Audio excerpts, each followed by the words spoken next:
Yo, there was this crazy study done by UC Berkeley that showed that 72% of all entrepreneurs deal with some type of mental health issue. And of that 72%, 30% of them are dealing with depression.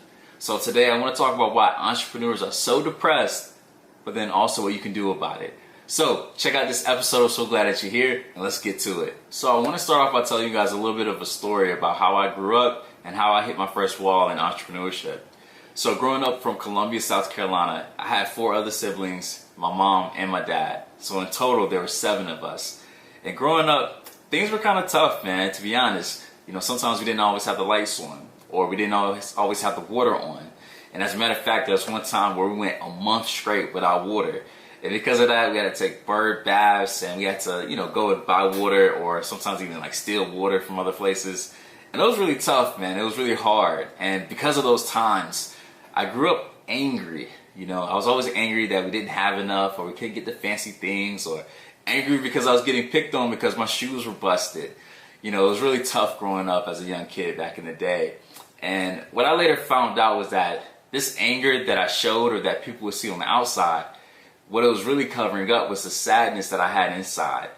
It was the sadness from not having enough, as I mentioned. It's the sadness of seeing people doing a lot better than me, and feeling like, something's wrong with us, or, we're poor, we're always going to be in this type of mess. So it was hard for me naturally. And as I grew up, I started to learn the value of $1 because of those tough times. And when I became a high school counselor, I was like, okay, all right, I made it. I have my full-time job and things like that. But unfortunately, because I live in South Florida, specifically Miami, man, it is expensive down here. And I started to realize that the job that I had wasn't enough to cover the lifestyle or the expenses that I had. So I told myself I only had one option, and that was to go the private practice route and start my own business as a therapist. And when I did that, it was great, but there were some bumps down the line. And through those bumps, I started to find myself feeling depressed again, right? Feeling like I wasn't doing enough, feeling like, yo, God, what are you doing? Like, I thought I was out here doing right by people. Like, why aren't you doing right by me? And unfortunately, things got really bad, and I started to question whether or not I was doing the right thing. But what was great for me, where I was, I don't want to say lucky, I'll say blessed. Where I was blessed at was learning the information that I needed to improve my marketing, but then also my skill set as a therapist. And I went from losing $3,000 a month, sometimes it was even $4,000 or $5,000. So I went from losing, at the most $5,000 a month to now where I'm making easily $10K plus a month. So it's been a complete 180. But when I was doing bad, when I was financially in the dumps, I was in the dumps emotionally. And that's one thing that I want to talk about today. And you'll see, I'll go over a few more reasons, if you will, as to why some entrepreneurs find themselves depressed. But for one, it's when our goals are not aligning with our expectations. And when that's happening, what's really important, something that I realized, was that we need to turn our focus from the goals and the outcomes that we were expecting to the values and the whys that we had to begin this journey to begin with. So step number one, one of the main things that I see why entrepreneurs find themselves depressed is because their happiness is based on the conditions of their outcomes, their results, their goals being accomplished. So in other words, your happiness is conditional. And to break that, you have to make your happiness unconditional. And to do that, you have to take your focus from being goal focused to being values focused. Because that's truly where all the value, the fulfillment, and everything that you need, the energy, the motivation, all that stuff lies in the values. And to end this one, I'm going to give you a quote from Zig Ziglar, something that I live my life by. He says that you can have everything in the world you want if you're first willing to give everybody in the world what they want. So, tip number one, make sure that you focus on your values and not on the outcomes, because that will leave your happiness, your fulfillment conditional. Reason number two as to why entrepreneurs are so depressed is because they're going about entrepreneurship all wrong. They're trying to do it as a one-man show, a one-man army, and that can be really, really tough. Almost impossible if you ask me. So I want to tell you a story about how I met one of my best friends. And we met really recently, which is crazy, and it shows how you don't have to really know someone for like 5 years in order for them to be a very integral piece of your life. So 2021, I went to this entrepreneurship conference called Funnel Hackers Live. And at that conference, we heard a lot about how entrepreneurs can, use funnels in order to make their business boom. And I met this one guy, and what's funny is we didn't even meet in person. We actually met via chat after the event. And he said, hey, I can help you out with this one thing that you're having trouble with. Just meet me in a separate chat. So I decided to message him and take him up on his offer.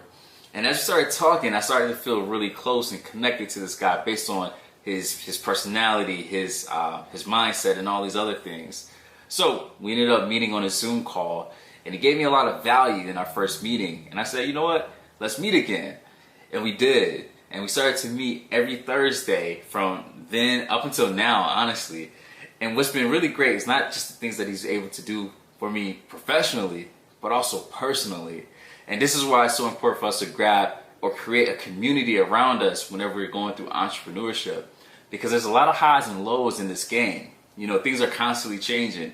So that funnel that maybe you're working on, or that course that you used to sell, or that pitch that you used to use that would always get you clients, it may not be working anymore. And that adjustment can be tough for a lot of people. And because of that, you need to have people in your corner that you can speak to validate what you're going through. And once you feel that what you're going through is normal, it's been validated, you've gotten the compassion for it, you're then able to take action to now create the next step in your course of plan or action, whatever it is that you're doing. But you can only do that if you have a community around you. So what I want you to do is find someone within your niche, however you want to say it, that is very similar or even maybe a few steps ahead of where you're at. And I want you to reach out to them and see if you guys can start to mastermind together, so that way you can have someone to lean on whenever tough times come around. This is something that's very important. I don't think a lot of entrepreneurs do this. I don't think we do this enough, because when you think entrepreneurship, you just think solo. Like, I'm the captain, I'm the boss, I'm the leader, I'm the owner. But you need people out there to help you. So number 2, don't do this alone. Find someone to help you through these tough times, not only professionally, but personally as well. All right, so reason number 3 why entrepreneurs are still stuck in the dumps, still feeling depressed, experiencing all these things, and it's because they are not finding causes that are greater than themselves. And what I mean by this is simple.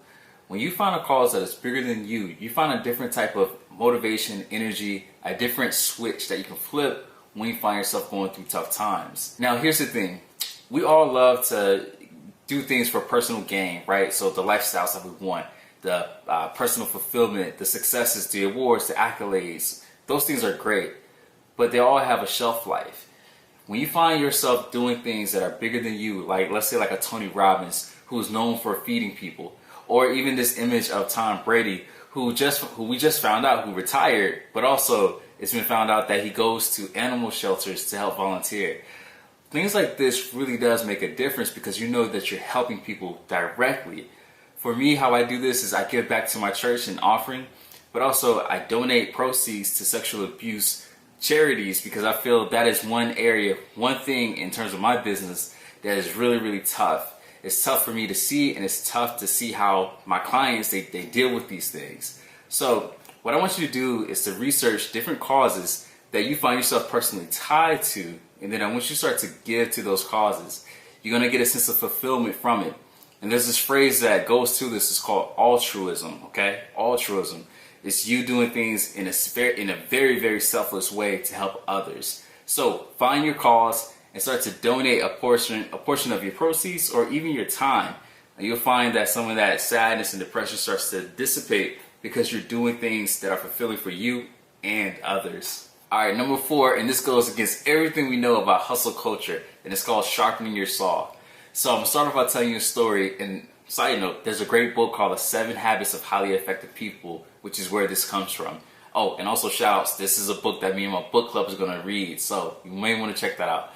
So there's a story about a little boy who was playing in his backyard, and he was playing with this red ball, and he ends up kicking it, and it goes rolling into the woods. And as he's going through the woods, he's pulling back the branches and everything, he comes across this old man who's just studying away, just hacking at this tree. And the little boy stops for a second and he asks him, he says, "Sir, what are you doing?" And the old man says, "Can't you see? I'm chopping down this tree." And the little boy steps back and he looks at him as he's sawing down this tree. And the little boy says, "Sir, you should stop and sharpen your saw." And the old man said, "Are you silly? Like, I don't have time for this. I had to get ready to get home because my wife is expecting me for dinner. So I had to keep cutting down this tree. Now, the little boy saw something that the old man didn't. And it's the fact that if he were to take, let's say, 10 minutes to sharpen his saw, he'll be more productive in chopping down that tree, and he'll be able to get back home to his wife. But the thing is, he was so caught up in the task itself that he didn't think to stop and sharpen his saw. So what does this mean? Well, this means that self-care and other things, but I'm going to say self-care. And I'll tell you what I mean by the other things. So with self-care and sharpening your skill set, your knowledge, these are things that's going to help you to chop through those activities that you've been laboring over a lot quicker. So let's just stick to self-care. As an entrepreneur, we know that it's important for us to maximize each hour of the day, maximize and schedule and all these things our time. And if we're not careful, we can overdo it to the point where we're working to exhaustion. We're working to burnout. And if we're not careful, that burnout can last for years. And because of that, our productivity for years will start to deteriorate. Now, if I were to ask you, if you were to take time to rest, how productive would you be? What would your answer be? You'd probably say, yeah, I'd be a lot more productive, especially if I have the energy. But yet we don't do that because, again, we have this belief that we don't have time for it.